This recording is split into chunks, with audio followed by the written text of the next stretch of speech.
Bismillahirrahmanirrahim. Assalamualaikum warahmatullahi wabarakatuh. Pada pertemuan pembelajaran kita kali ini, kita akan belajar tentang materi Al-Quran dan Sunnah sebagai pedoman hidup. Dengan surat Al-Quran yang akan kita bahas adalah tentang surat An-Nisa ayat 59 dan surat An-Nahl ayat 64.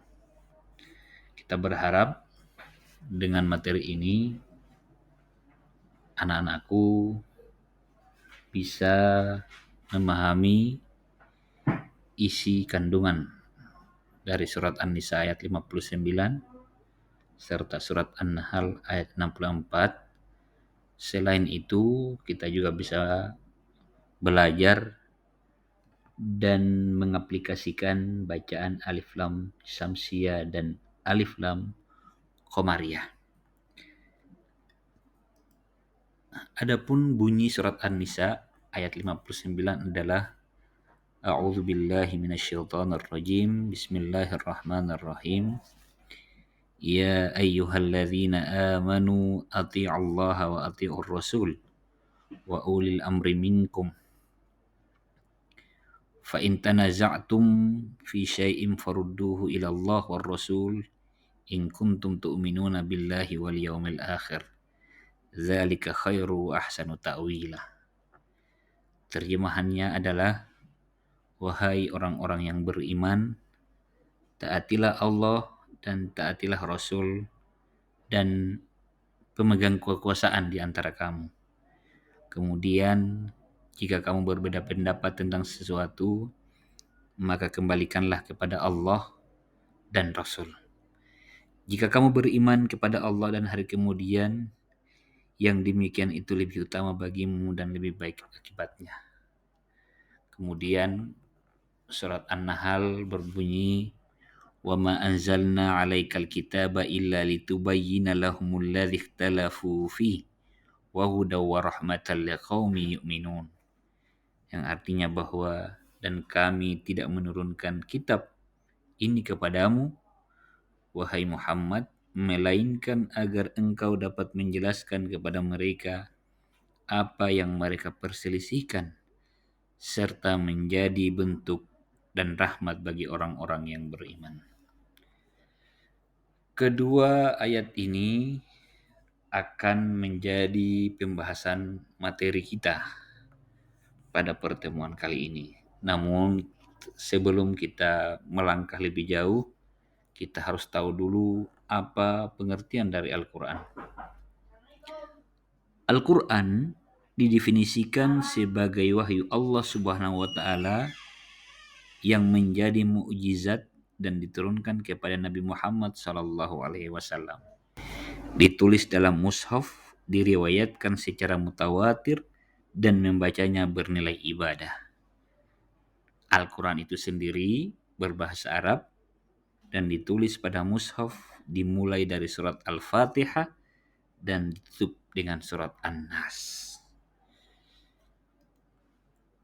Nah, sekarang kita akan mengetahui apa kandungan dari surat An-Nisa ayat 59.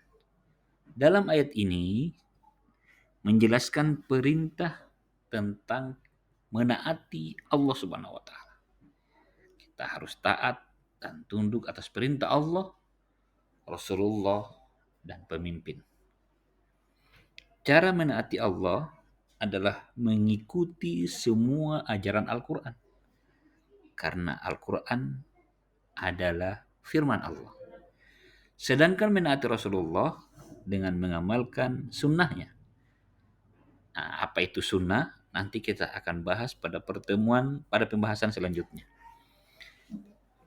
Sedangkan ketaatan yang berikutnya yang harus selalu kita lakukan adalah menaati pemerintah.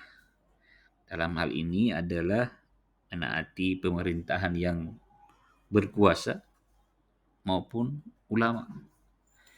Sedangkan dalam surat An-Nahl, Allah memerintahkan kepada Rasulullah untuk menjelaskan perselisihan.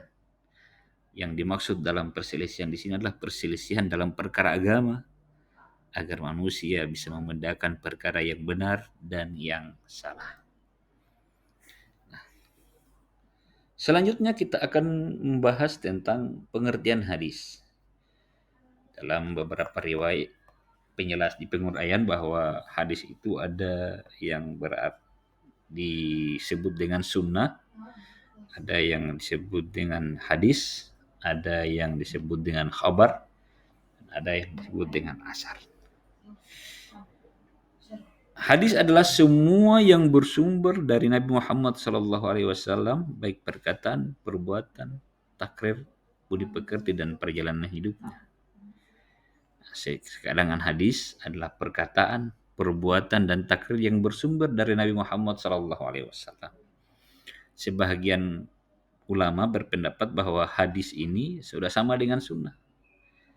Meskipun mungkin sunnah ini lebih mendalam lagi maknanya karena menyangkut tentang budi pekerti dan perjalanan hidup Rasulullah.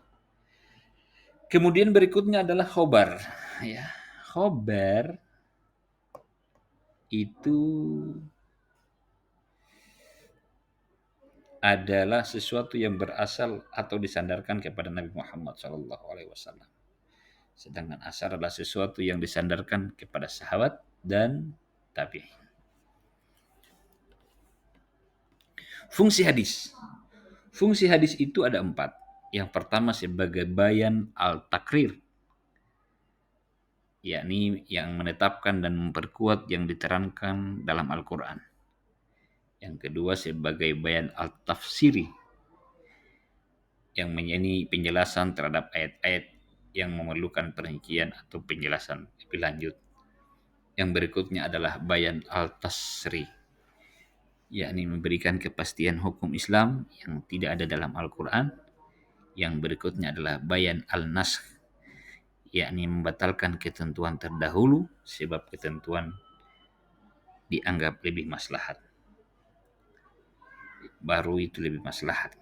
Demikianlah materi kita pada pertemuan kali ini. Wassalamualaikum warahmatullahi wabarakatuh.